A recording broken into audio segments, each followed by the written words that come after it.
All over this unhappy globe, there are heroic volunteers putting up a selfless battle on behalf of the wretched of the earth. But only one of these is considered to have invisible means of support, to be nothing less than a saint. What makes Teresa of Calcutta so divine?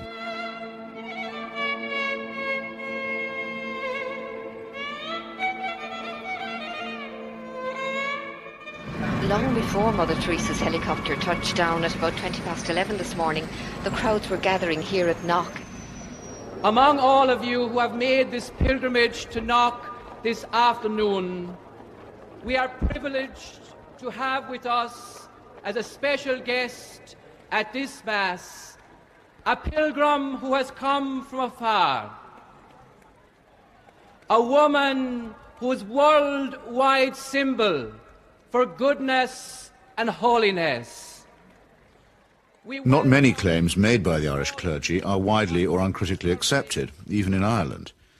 But the saintliness of an Albanian nun named Agnes Boiaciu is a proposition that's accepted by many who are not even believers. Mother Teresa herself receives extravagant adulation as no more than her due. Of all the women in recent history, no one has captured the public imagination like Teresa of Calcutta. I'm not being facetious, and I'm certainly making no comparison when I say that no woman has made such an impact here since Our Lady herself appeared in 1879. So how did this auction of hyperbole and credulity get started? In that year of grace, 1969, the scrupulously neutral and objective British Broadcasting Corporation permitted that old fraud and mountebank Malcolm Muggeridge to pay a devotional visit to the Calcutta Shrine. Well, Teresa, after I met you in London, really the only thing I wanted to do is to come and see you in your work here. Now I've seen it. And of course it's a shining light. Himself arrogant, almost to the point of humility, Muggeridge became persuaded that he and his team had become the divinely appointed instruments of what he claimed was the first television miracle. During Something Beautiful from God, there was an episode where we were taken to a building that Mother Teresa called the House of the Dying, and Peter Schaefer, the director, said, it's very dark in here, do you think we can get anything? And we had just taken delivery at the BBC of some new film made by Kodak, which we hadn't had time to test before we left, so I said to Peter, well, let's have a go. So we shot it. And when we got back, several weeks later, a month or two later, we're sitting in the Rushes Theatre at Ealing Studios, and eventually up came the shots of the House of the Dying. And it was surprising. You could see every detail. And I said, that's amazing, that's extraordinary. And I was going to go on to say, 3 cheers for Kodak. I didn't get a chance to say that, though, because Malcolm, sitting in the front row, spun round and said, it's divine light. It's Mother Teresa. You'll find that it's divine light, old boy. And 3 or 4 days later, I found I was being phoned by journalists from London newspapers who were saying things like, we hear you've just come back from India with Malcolm Muggeridge, and you were the witness of a miracle.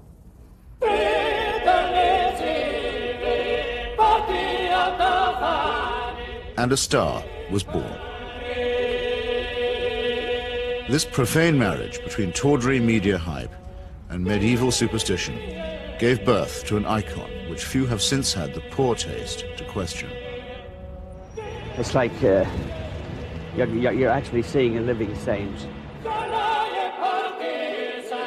Give a man a reputation as an early riser, said Mark Twain, and that man can sleep till noon.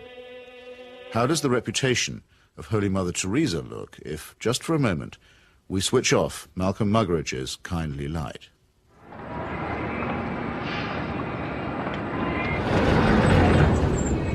Mother Teresa is a Nobel Prize winner. She's a symbol. People in the West talk about her, so Indians adopt her at that level. The fact that what she does on the streets of Calcutta is really irrelevant to them. They couldn't care about it, and most of them don't even know. But Mother Teresa is the sort of figure you show to visitors. Mother Teresa's flagship institution is her home for the dying, a hospice which purportedly sweetens the last moments of otherwise destitute lives. My initial impression was of all the photographs and footage I've ever seen of Belsen and places like that, because all the patients had shaved heads. There are no chairs anywhere, there are just these stretcher beds, and they're like First World War stretcher beds. There's no garden, no yard even, no nothing. And I thought, what is this? This is 2 rooms with 50 to 60 men in one, 50 to 60 women in another. They're dying. They're not being given a great deal of medical care. They're not being given painkillers really beyond aspirin and maybe, if you're lucky, some Brufen or something for the sort of pain that goes with terminal cancer and the things that they were dying of. And I thought, what's the point? Right from the very beginning, I wanted to serve the poor purely for the love of God and to give them what the rich people get with money. I wanted to give to the poor for the love of God. They didn't have enough drips. The needles they used and reused over and over and over, and you would see some of the nuns rinsing needles under the cold water tap. And I asked one of them why she was doing it. And she said, well, to clean it. And I said, yes, but why are you not sterilising it? Why are you not boiling water and sterilising your needles? She says, there's no point. There's no time.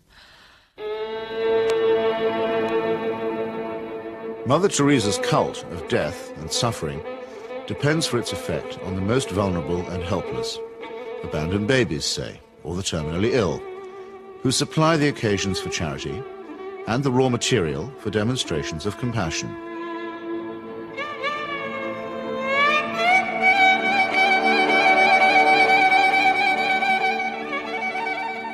The first day I was there, when I'd finished working in the women's ward, I went and waited on the edge of the men's ward for my boyfriend, who was looking after a boy of 15 who was dying. And an American doctor told me that she had been trying to treat this boy and that he had a really relatively simple kidney complaint that had simply got worse and worse and worse because he hadn't had antibiotics, and he actually needed an operation. I don't recall what the problem was. She did tell me. And she was so angry, but also very resigned, which so many people become in that situation. She said, well, they won't take him to hospital. And I said, why? All you have to do is get a cab, take him to the nearest hospital, demand that he has treatment, get him an operation. She said, they don't do it. They won't do it. If they do it for one, they do it for everybody. And I thought, but this kid's 15.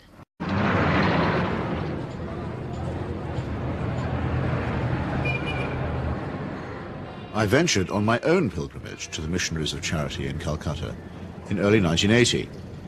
Who could fail to be touched by the work of the orphanage? Not I, though I did find myself a little put off by the mission's motto, he that loveth correction, loveth knowledge. Bit of a workhouse ring to that, perhaps. But it was Mother Teresa herself who completed the wreckage of the effect. As we stood by the tiny cots, she turned and said, this is how we fight abortion and contraception in Calcutta. Now, it might be argued that a campaign against family planning is low on the list of Calcutta's many pressing needs. But as a leading member of the Pope's fundamentalist tendency on matters of sex and procreation, Mother Teresa has made this single issue into her global crusade. The greatest destroyer of peace today is the cry of the innocent, unborn child. If a mother can murder her own child in her own womb, what is left for you and for me to kill each other? Tenderness about the unborn is an emotion that I share myself.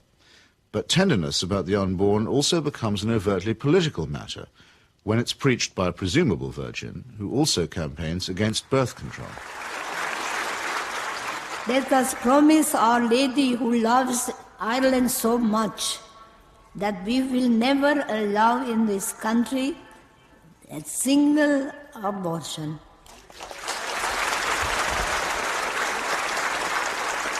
And no contraceptives. Mother Teresa has no politics, so she maintains, and so many people believe.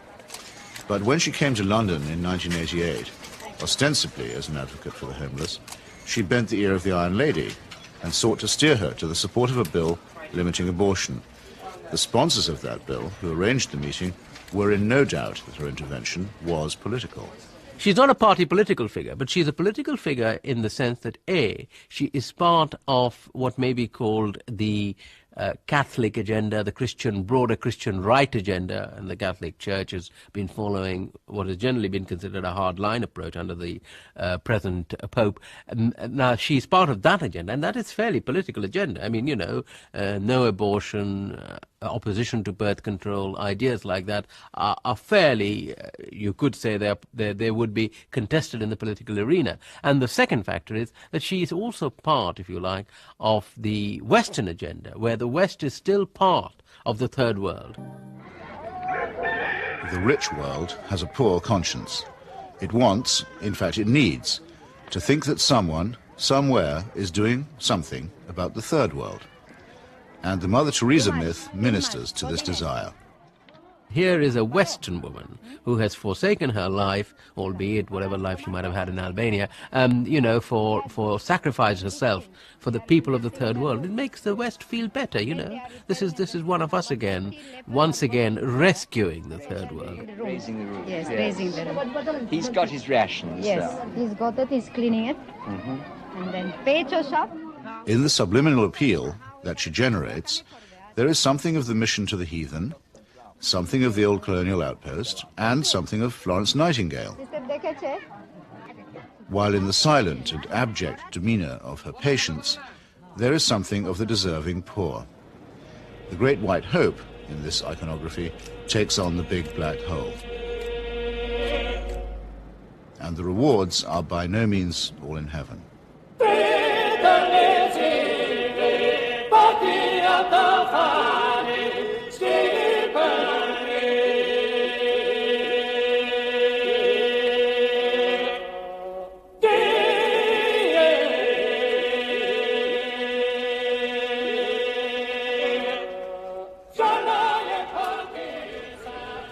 For someone whose kingdom is not of this earth, Mother Teresa has an easy way with thrones, dominions, and powers. Why do the rulers of this sinful and selfish world find her so awfully congenial? Is it because she returns the compliment? She may or may not comfort the afflicted, but she has certainly never been known to afflict the comfortable. Some people see her here, posing with Ron and Nancy. In the truest sense, citizens of the world. Mother Teresa is. The very hand that bestowed the Medal of Freedom on Mother Teresa armed and paid the death squads of Central America. Accepting the award, with her customary modesty, on behalf of all the world's poor, she croaked, "I never realized that you loved the people so tenderly." I must say, I hadn't noticed that either. Reagan's proxies murdered, among many others, 4 American nuns and the Catholic Archbishop of San Salvador at the very moment that he was celebrating Mass. But, visiting the slaughterhouse states of the region during that period, Mother Teresa found nothing untoward. Everything was peaceful in the parts of the country we visited, she claimed, after touring the killing fields of Guatemala, adding for good measure, "I do not get involved in that sort of politics."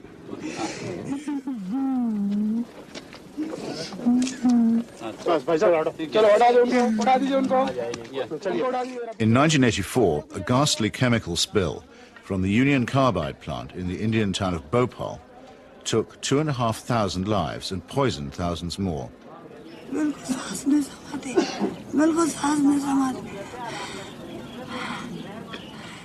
This was an act not of God, but of a negligent multinational corporation.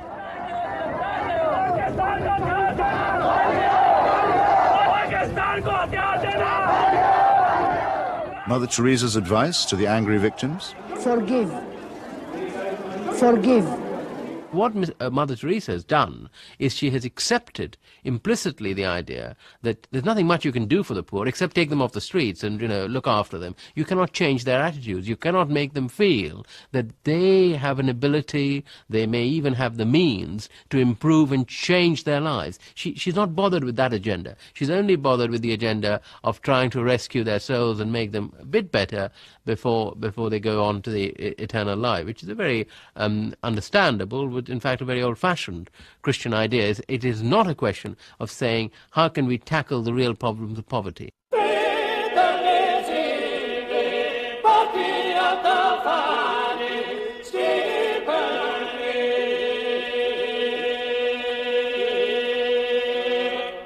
Like most people who claim to be apolitical, Mother Teresa is in practice and in theory an ally of the status quo, and when the status quo is threatened, a trusted ally of the conservative forces.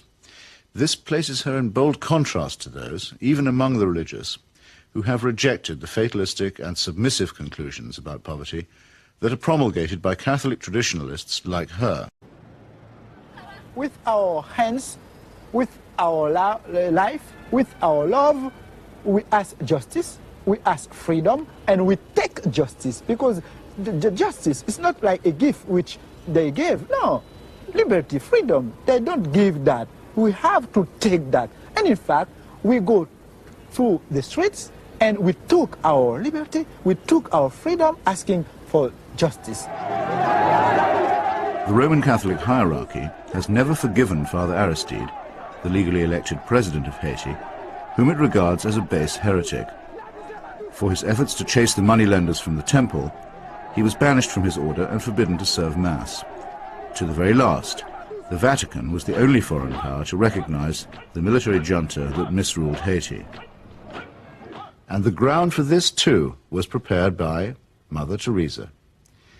In 1980, she visited the island and accepted the Haitian Legion of Honor Award from Baby Doc Duvalier. She found much to praise in his corrupt, dynastic regime, telling astonished reporters that she had, quote, never seen the poor people being so familiar with their head of state as they were with the Duvaliers. It was a beautiful lesson for me, she simpered. I've learned something from it. The Haitian people, indeed, could not wait to get close to the Duvaliers, who in their turn moved forever to the French Riviera.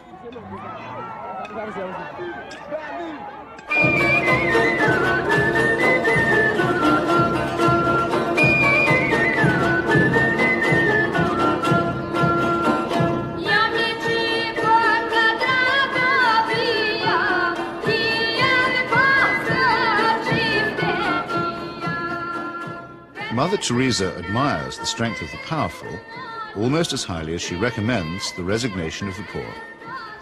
When she visited her motherland of Albania, she appeared to take seriously St. Paul's notorious assertion that the powers that be are ordained of God. The Albanian authorities had proclaimed the world's first officially atheist state.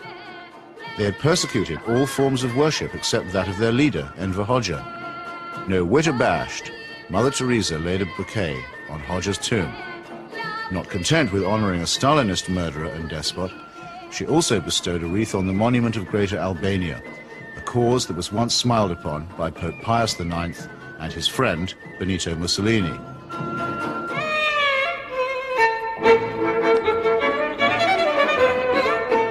Albania is, for secular reasons, quite rich in orphans. So there was ample scope for an orphanage specialist to praise the institutions of the regime while keeping silent about its victims.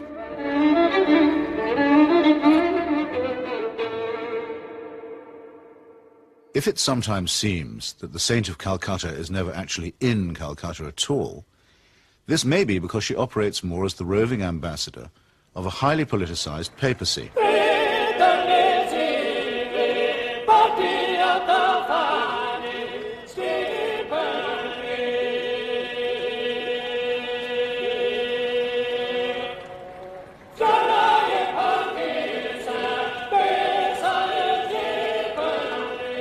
Vatican foreign policy has taken her from the shores of Lebanon, where the Roman Catholic militia perpetrated the mass murder at the Sabra and Shatila camps, to Nicaragua, where the Cardinal was the patron of the Contras, to Armenia, where she helped Mother Church gain a foothold in the Soviet Union. In return, the present Pope is known to have placed her on the fast track for canonization. This is the kind of politics in which she does indeed get involved. Sometimes when I think of Mother, I wonder if I've done just right. Though I'm many miles away, I can almost hear her say, "Where's my wandering boy tonight?" Robert Maxwell's genius for self-promotion made a nice fit with Mother Teresa's talent for fundraising. It became hard to decide which of the two was using which, or was it both? In the United States, Mother Teresa accepted well over $1 million from Mr. Charles Keating, a right-wing Catholic fundamentalist and anti-pornography crusader who was also a California savings and loan tycoon. Mr. Keating's problem was that he was using other people's money. He's now behind bars after the greatest scandal in American financial history. But while he was flying high, Mother Teresa flew right along with him. She got the use of his private plane. He got a personalized Mother Teresa crucifix, which he used to store up treasure on earth. Let's get him out of here. Why should the missionaries of charity have such a special vocation for work among the rich? And does Mother Teresa pick frauds because they need her help more than the honest billionaires? It's not a question that she's ever answered, but then, in the prevailing atmosphere of piety and adoration, it's not a question that she's ever been asked.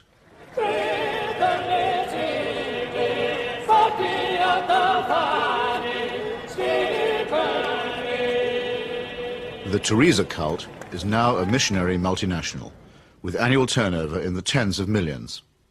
If concentrated in Calcutta, that could certainly support a large hospital, and perhaps even make a noticeable difference.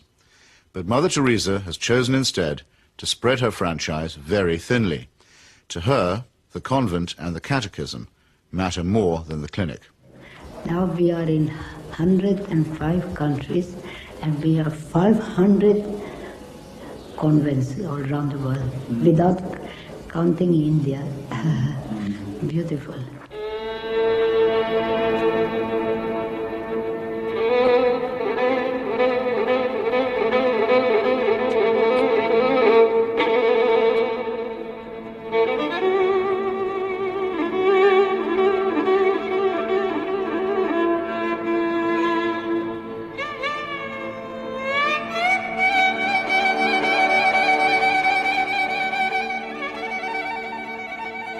Modesty, simplicity, humility.